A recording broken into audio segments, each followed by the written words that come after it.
Everyone, bonjour or bonsoir. I'm Dr. Isabelle Amig, your host of for Unabridged MD, and tonight I am so excited to bring to you Dr. Minako Abe, who's an integrative oncologist, and we were talking right before this about some of our approaches, because I've been following her on social media. I'm so excited that she's here, that she's accepted to be here on the podcast.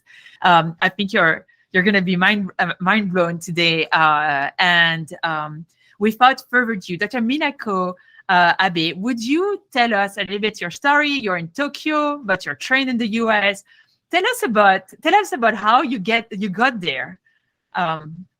Okay, so thank you, first of all, Dr. Amig. I'm so excited to be here with you. I love what you're doing, and I love your approach, and I know we share a lot of the same passions. So thank you so much for having me on.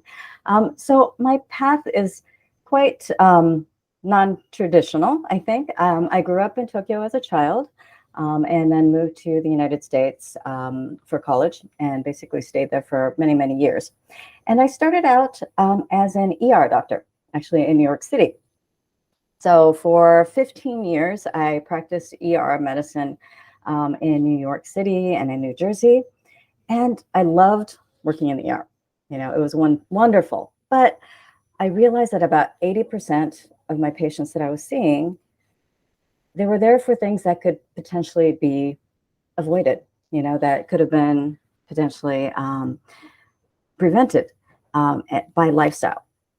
So many things that they were there with, whether it's infections or cardiovascular disease or even cancer, right? So cancer, 40% roughly of cancers can be prevented with lifestyle. So I became very interested in lifestyle medicine and sort of turned my focus that way. And then I was 8 years ago, I was very fortunate that my father, who's a physician here in Tokyo, wanted me to come back. He's 85 years old and still practicing every day, but he really needed help. So for me, family came first. So I moved my family back to Tokyo. And so now we are doing some really incredible things in the oncological space with cellular immunotherapy treatments. So. That is so exciting. Thank you so much. And did you go into the oncology world because of your dad, or is it because you were like, oh, I'm really excited about this? And did you do like extra training for this? So actually, when I came to Japan, because the medical licensing doesn't transfer. So when I came back to Japan, I sort of immersed myself. I had to relearn the language, relearn everything, because I had been away for 30 years. And so I was really in the lab. So working with cells and cellular treatments and what we can do to bring that to the human body for treatment. So it was mostly in the lab. And then I was also missing clinical medicine, right? We're healers. We like to treat the whole person, not just, in a test tube or even in vivo in patients. And then I really became interested in the lifestyle aspect of it. So I actually trained to become a coach.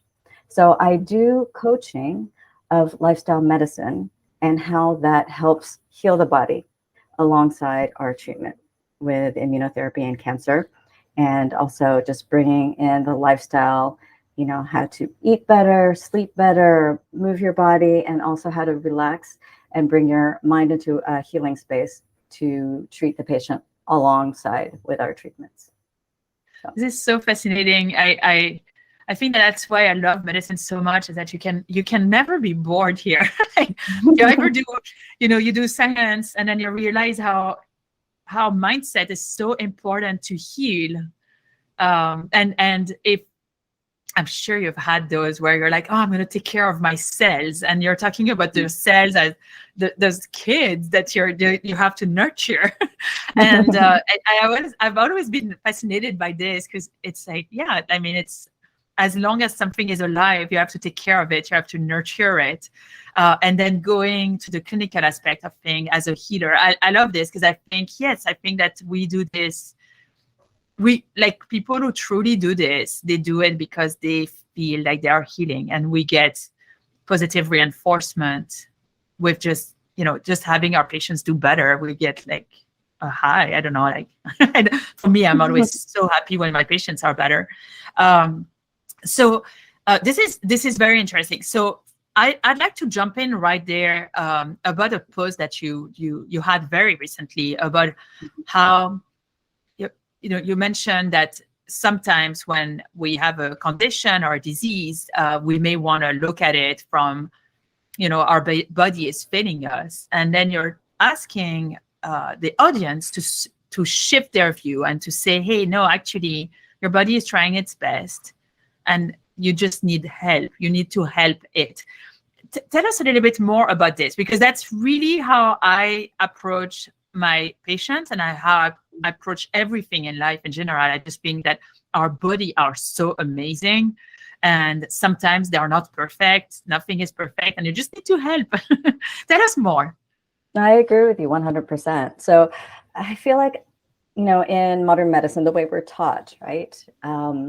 A disease is something that, went wrong in your body, and there's nothing wrong with thinking it that way. But when you start to think that, your body is sort of betraying you, right? Or that you have to fight against these things, like fighting the cancer, or it's a battle, and just the whole language around that, right, is so, I don't know, sort of aggressive. Or, you see a lot of people saying, F cancer and, whatever. Yeah. And it's, and that may work for some people, but I feel like you're not doing yourself any favors if you are looking at this journey, this health journey, this healing journey as something to fight against, right? Because you want to work with your body. Your body, like you've said that so many times, I think before, when I've heard you in this past podcast, I think it's a stretch for a lot of my patients and clients to think of, cancer as being their friend, right? Which you were able to do. And I find that really fascinating and amazing. But maybe not to, if you can't think of your disease as your friend, at least you can support your body, right? And say, what can I do to help my body heal, right? Because if there's this constant battle going against yourself, I think it makes it even more difficult. Sort of, if you were trying to support your friend in whatever difficulties that they were going through, right? You wouldn't be helping them fight against it. You would be helping them nurture. You're like, what is it that I can nurture and help and support so that you can do a better job in healing? And what can I do for myself so that I can do a better job in healing?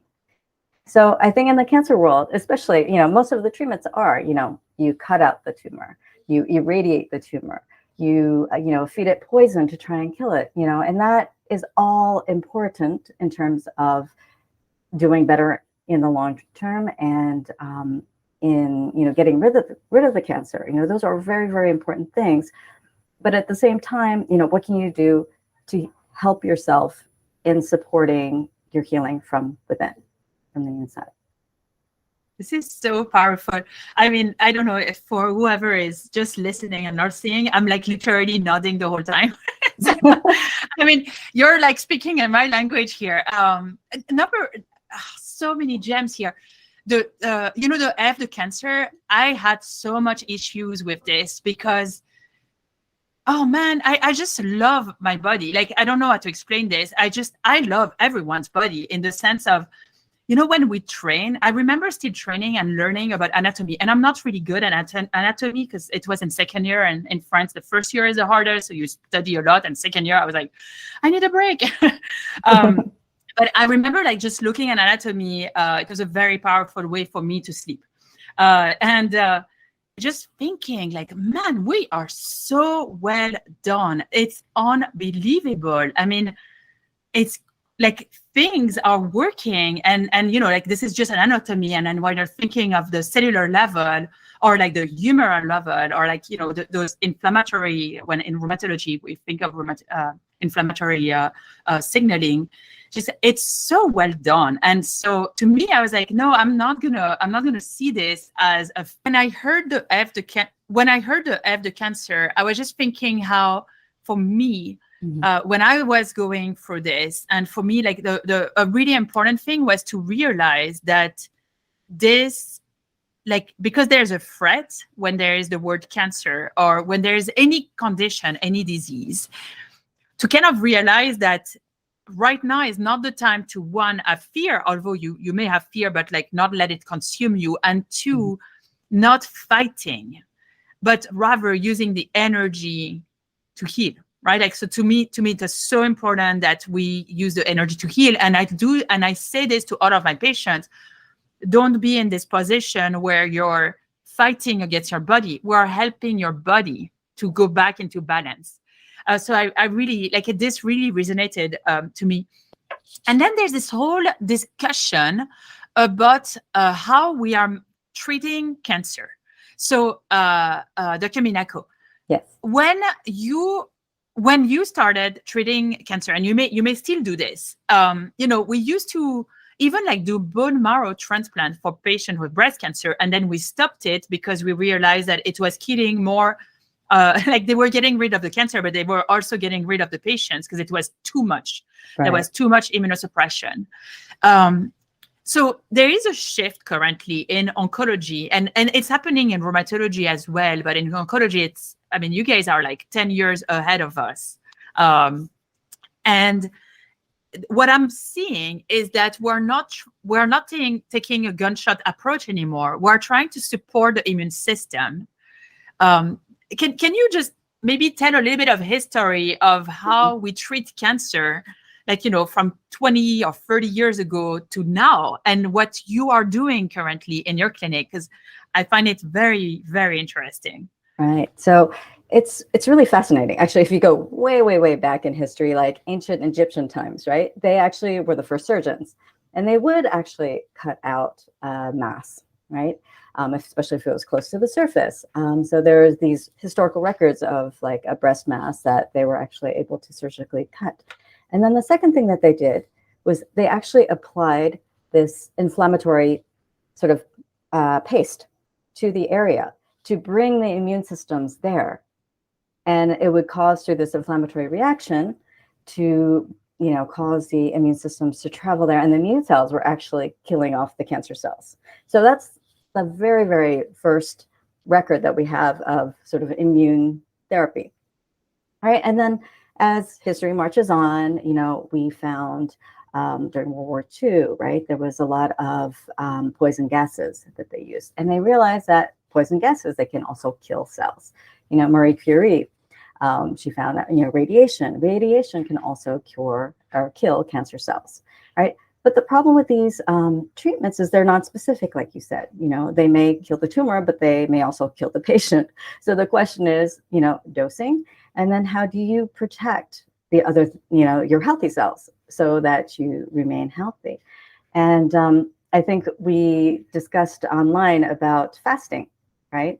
And this was one of the things. It's like they found that actually fasting is one of the mechanisms that our body can actually protect our healthy cells and weaken cancer cells. So now there's actually evidence to show that fasting for 24 to 48 hours before your chemotherapy, and then for the 24 hours on the day of the chemotherapy, can actually protect your healthy cells. It causes less of that bone marrow suppression that you were talking about, and actually can help to make the chemotherapy treatment actually more powerful. So there's a lot of good data. And again, this is not medical advice or anything like that, and not everybody can fast. But so now we're finding more and more ways to do more targeted therapy, whether it's targeted radiation or targeted immunotherapy, and also combining it with how do you support your body so that you want to use every tool that you have, for sure, especially any tools that are not harmful. There's very low risk involved, and can potentially be very, very beneficial. So that's fascinating. So we went from a gunshot approach of getting rid of our, because the cancer cell are rapidly that's the issue, right? Like, they rapidly reproduce, and so you're basically, like, in the past, there are still some cancer that I guess we are still doing this. You're getting rid of just this this this act of reproducing, and now we are helping our system. I will tell you this. I did the fasting personally when I was a cancer patient. And the reason I did it, because I looked at the studies at the time and there was none. Oh, sorry. There was studies, but there was no definitive evidence that you should do it. And in fact, it was really like, well, it depends. If you're, if you're too frail, there's no point of doing this because it's just making you more frail. And I was like, well, I'm not frail, so I'm going to do it. And in my mind, I was thinking, if I do a fasting, what I'm doing is that I'm allowing my cells, everyone is hungry.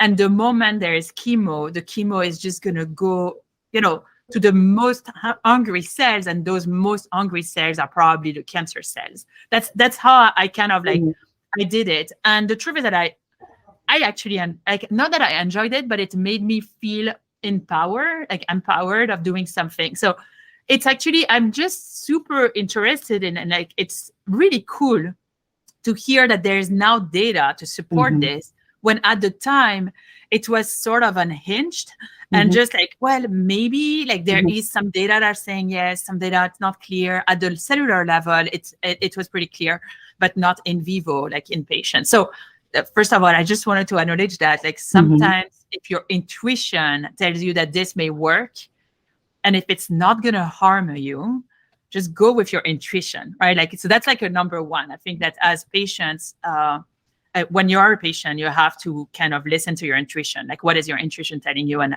I'm a big fan of that. And then the second thing that I love when you say this, which is let's try to find ways to help your body.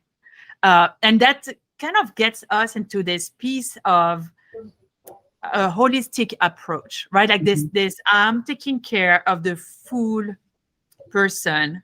How do you manage that? What are some of the principles that you're looking at, especially in oncology, when people are extremely stressed and afraid and so on? And yeah, I think that as you mentioned, there's lifestyle that can prevent cancer, but when you have a cancer, that you're a little bit late. Not that you should not stop smoking if you smoke, but right.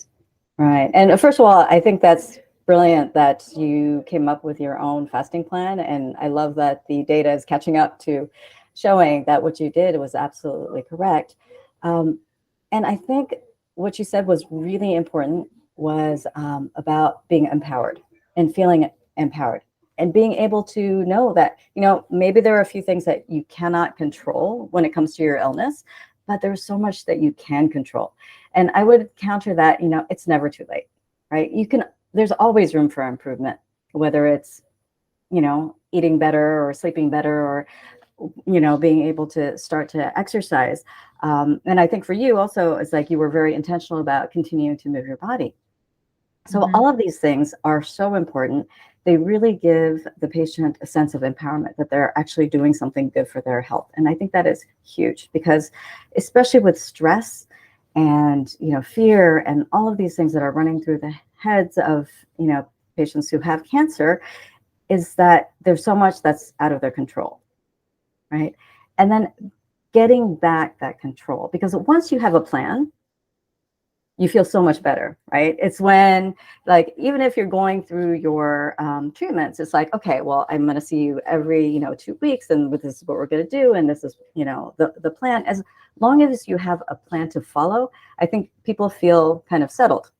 And sometimes, it seems not intuitive, but when your doctor says, okay, great, you're done with all your treatments, you did fantastic, and then, bye, we'll see you in 6 months. And then all of a sudden people are like, oh my gosh, it's and then the fears come back. It's well, what if it comes back? Or, they feel completely let loose. And when there's no plan, I think that's when sort of the anxiety sometimes sets in and the fear sets in. So I think it's really important to be able to say, okay, what is it that I can control? What is it that I can't control? And then let's focus on those things that we know, I can do and feel empowered to do those things.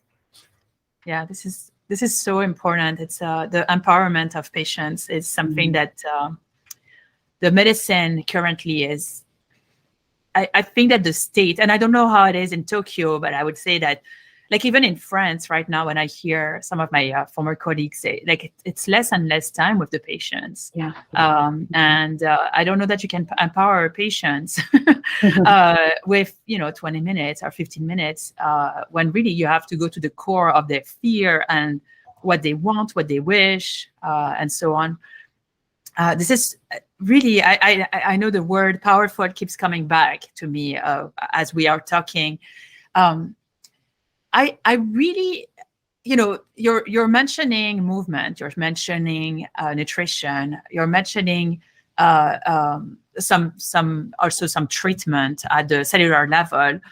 There's two things I really want us to discuss. Like, number one, I'm going to ask you, so you sometimes do, it's not diet, sorry, it's like fasting. And you explain why you do this from a biological standpoint. Can you explain it to us? Yeah, sure.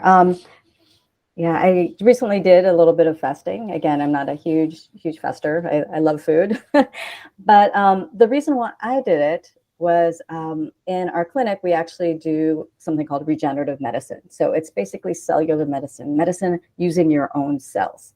So we have a laboratory where, we can take cell samples, like from blood cells, we take immune cells and we multiply them in a lab to use as treatments for your own body. We also do stem cells. And stem cells, we actually can harvest from fat cells, adipose cells. So I was having a biopsy done. So to take my fat cells and grow them, you can grow out stem cells from fat cells. There are actually as many stem cells in fat as there is in bone marrow. So for the 3 days prior to getting this biopsy, I actually was fasting, because fasting actually mechanistically puts healthy cells into a mode where you're fixing and restoring and regenerating repair. So there's been data to show that if you do fast, you can actually kick your healthy cells into this restoration and regeneration mode, and you actually can harvest many more stem cells from this fasted state. And I think that's how it works in cancer too, because your healthy cells, right, they're more metabolically flexible than cancer cells. Cancer cells, like you said, they love sugar, right? They thrive on eating a lot of sugar. They have many more insulin receptors on a cancer cell compared to a healthy cell. So if you do some fasting, right, your healthy cells go into a mode where it goes into this restorative, regenerative mode. And your cancer cells, which are less flexible, they really thrive and grow on more sugar and more proteins. So fasting sort of protects your normal cells, and it actually weakens the cancer cells, which is why I think the mechanism of fasting or eating a lot of plant material like whole foods and plant-based diet has shown to downregulate these oncogenes and the genes that make your cancer thrive, and upregulate sort of your immune system, bringing down inflammation so that your immune system can focus on getting rid of the cancer cells and abnormal cells and not be distracted by having inflammation in other parts of your body, such as your gut or your joints or the other areas. So I think this is very similar with rheumatology and oncology. Yeah, absolutely. As you were mentioning this, I was like, well, yeah, and we are seeing this in rheumatology. So there's data. So it's really interesting. Science is, I know we share the same ideas, right? When I started, it's been like a long time ago now, in 1997, I remember it's funny, like the science, or maybe I was a medical student, so I was more black and white at the time, right? Like it's this or it's that. Like there was no middle. But I remember some of my friends were telling me I have pain when I eat this, and like they were talking about dairy, and I was like, oh, yeah, there's no data. And then fast forward, there's a ton of data now. to say that, yes, you can have a flare if you're eating dairy, or if you're eating like if you're eating processed food, and so on. And so again, it goes back to this intuition piece, which is like, if it does this to your body and you've actually noticed it, well, take this into account, because there's no doctor that's better than you when it comes to your own body. And I think, and I think that's one of the keys is like, it's your own body, your own intuition, and not everybody is the same. So like dairy could really cause a flare in one person and not do anything with another person. So there's no one size fits all. Yeah, absolutely. So absolutely. I think that's what's so important about, I think, the direction that medicine needs to go from going forward. It's really a personalized approach, treating each patient as, you know, a total person, you know, that's different from everybody else. So one treatment or one modality of de-stressing is not going to work with one person, that it may work better with another person. So I think you really have to take into account treating each individual. Yeah, absolutely. But to come back to the diet, please, which is that it's the patient that first said, it's changing something in me. And then finally, the doctors, after many years, because I remember that we were taught in rheumatology at the beginning of my training that it had nothing to do with diet. And then, you know, fast forward 20 years, and it's definitely associated. And when you're mentioning the, you know, whole food, plant-based diet, there is a lot of data now that are supporting this to prevent and help rheumatologic disorders. It's really interesting. I don't think I've seen any data about fasting in rheumatoid arthritis or rheumatologic disorder, but I bet it will help, because it's like resetting your system. So that's kind of cool. So you did this, to come back, so you did this fasting, then you harvested your cell. And what is the goal of the regenerative medicine that you're doing? Is it just to feel better? So, you know, stem cell treatments are used for many, many things, because stem cells themselves have a homing signal, right? So let's say if you have, you know, an inflamed joint, right, it will go to that inflamed joint to regenerate, you know, cartilage and bone, and they can actually turn into cartilage and bone. So in our clinic, we're actually licensed to use regenerative stem cells for two purposes. One is for chronic pain, right? Oh, wow. So because it does regenerate nerve endings and can also regenerate, you know, bone and cartilage. And we're also licensed to use it for cardiovascular disease. So those are the two applications. And I actually did the same treatment. So I'm excited to compare. The cells are currently growing. So I'm excited to compare this batch of cells to when I did this treatment about a year ago. And that was for a chronic nerve pain that I had in my foot. And it actually really, really worked. So I am doing it again this year in hopes of, I have a lot of cardiovascular disease in my family. My cholesterol was really high. So, you know, we're going to see if that helps in changing different metrics. And we always do a lot of self-experimentation as well. So. No, that's very cool. I don't think I've seen this. Like, but you mentioned that that's not really yet FDA approved, so we don't have it yet, right? In the US, okay. In the US, no. Yeah. So here it's approved by the ministry to be able to use it for certain things. That's really cool. I'm always very open to anything that makes sense, you know, and in this case, it does make sense. So yeah, that's very exciting. Let us know, please, how you're doing after this. Oh, absolutely.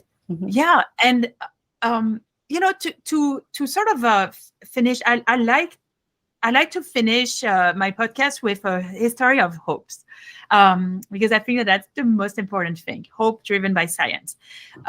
Can you share with us one or two stories, if you think that you know embodies this theme?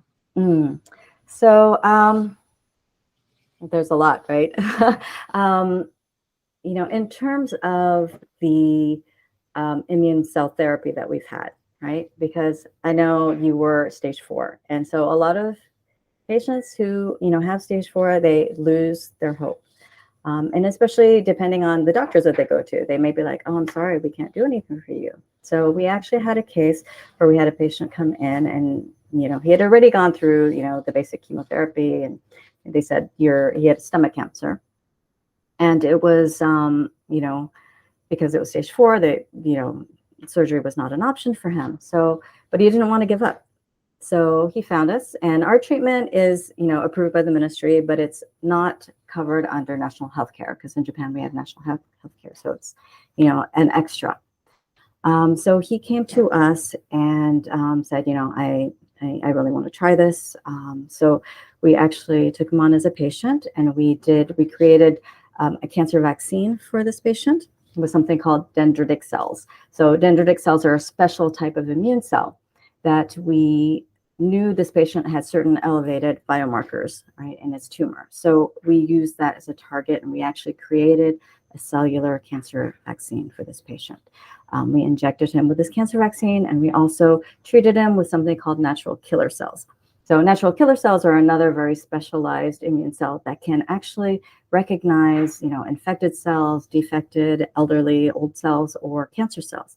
So we actually took these patients from his blood draw. We isolated out these cells, created a cancer vaccine and natural killer cell therapy. And doing so, we did one round of therapy, which is 5 treatments of these cellular immunotherapies. And actually the cancer just shrank and shrank and shrank and shrank, which was wonderful. And so he went back to his surgeon, and they said, oh, well, now, your metastases are gone, and the original tumor has shrunk to the size that we can actually do surgery. So there's always hope. And I want to impart, and I love that your message is to impart hope to patients, that, there is always hope. There's always something that you can do. So that's one from the medical treatment standpoint. That's so and cool. From a sort of a mindset, lifestyle standpoint, I have a very dear client. She was diagnosed with a stage 4 renal cancer, kidney cancer, that had metastasized to her lungs. And she was very healthy, 30-something-year-old, very bright woman, who, she was a vegetarian, she was a runner, she was doing everything right. And yet she was diagnosed with a stage 4 cancer. She was having coughing that she just thought was a cold that wouldn't go away. And she went to the doctor, they did an x-ray, and they found these big tumors in her lungs. So she came to me because her problem was that she was just losing so much weight. She had no appetite. She was getting targeted chemotherapy, through her oncologist, which was great, but she just had no appetite. She just kept losing weight, because as you know, cancer is such a metabolically active process. It takes a lot of energy from your body. And she was just so weak and, getting scared, right? Because she's seeing her body just disappear. But she had no appetite. She was nauseous all the time. And, she just was not able to keep down, also a lot of times your taste sensations change, like the things that you used to love, you just can't stand anymore, or certain textures, you just can't deal with it anymore. So I worked with her from a lifestyle medicine standpoint, and we sort of narrowed it down, just saying, okay, where she was a vegetarian and she loved, healthy foods, a salad didn't taste good to her anymore. So she's like, I know it's really bad, but I'm eating ice cream and I'm eating bacon to make sure I have enough calories so that I don't keep losing the weight. And then, so the first thing was to say, okay, what can you eat? And let's put aside, that some of these foods are not good for you, but if you can eat them, right, we need to make sure you have enough energy to go on and stop losing the weight. So we worked on that first, right? And just little steps at a time. Just okay, don't beat yourself up about eating the bacon. If that's something you can eat and you can handle, and, it's keeping you from losing too much weight, let's start with that. So slowly we did that. We worked on ways to try and minimize her nausea, and then just incorporate little things here and there, starting to make a healthy smoothie. to try and increase her caloric intake. And then once her weight started to stabilize and we managed the nausea symptoms, then slowly we started adding, okay, well, what foods do you love that are also working to support your body? And so we were able to slowly change her diet and we stabilized her weight. And then once her weight was stabilized, everything was so much better, right? She wasn't constantly nauseous. Her just quality of life was so much better. So we were able to, she was enjoying being with her friends again. She was enjoying going out to have dinner outside with her husband, right? So, and then once she felt stronger, she was actually enjoying life again, she was able to start exercising again. And so she would start with just little walks around her house. And then that went longer and longer. And she was actually starting to run again. And of course, when she was, following up with her oncologist, her targeted therapy was starting to work much better. Her tumors were shrinking. She's now, like, I just saw a post that she was traveling overseas again. Like, so she's like so much better, so much more full of life. And just by doing little steps, you can definitely, improve your life. She was going from wasting away to actually going out, exercising. She's no longer coughing. She's able to breathe normally, so all of these things become better and better just by tackling things one by one. I love it. Thank you so, so much for sharing this. And I think it's even more powerful when it comes from an oncologist, right? So as you mentioned, stage 4 doesn't mean the end anymore, at least. And there are things, and I'm so impressed at the story of both of those cases. Like, yeah, this is, those are the cases where when you have a diagnosis of something that's so scary, you think of them and you're like, yeah, if they could get there, I can. If they could get there, I can, because that's, just, one physician's experience, and there are many more. I'm sure every single physician has some experiences like this. So thank you so much for sharing this. I think it's so valuable for us to remember that there's always hope. And that's really the message that I share. I think, so I knew that bringing you in, I was so excited to have you here. So thank you so, so much. Do you want to tell us, just before we close this, where we can find you? Because, in case you all go to Tokyo. Absolutely, yes. So yeah, I would love to see anybody. Anybody's welcome to come and visit me at our clinic. It's called the Tokyo Cancer Clinic. And you can find us online, Tokyo Cancer Clinic, all one word, .jp, because we're in Japan. And you can learn about our fascinating, cutting edge immune cell therapies on the website there. And in terms of, mindset, lifestyle, coaching, I coach cancer patients and people who are affected by cancer. And you can find me at my personal website, Dr. Minako, DRMINAKO.com. So, and my coaching, I do both in person and also online. So, I have clients from all over the world, not just Japan, and we can always figure out a time so that I can help you. And really, you need not just the medical piece, right, of the standard therapies, and treatments are getting better and better every year. So, obviously go with what is, proven to be a good therapy for your cancer. But on top of that, right, you want to have all the tools available to you, and you want to feel good while you're doing it. So, you do have so much power in what you can do in terms of your diet and your sleep and your nutrition and your mindset. So, that's the part that I do help with the coaching. And so, yeah, you can follow me. I'm on social media, and I have a motivational newsletter that goes out once a week. So visit me at drminako.com. And if you're on my list, then I can start sending you some of those motivational emails as well. That is so cool.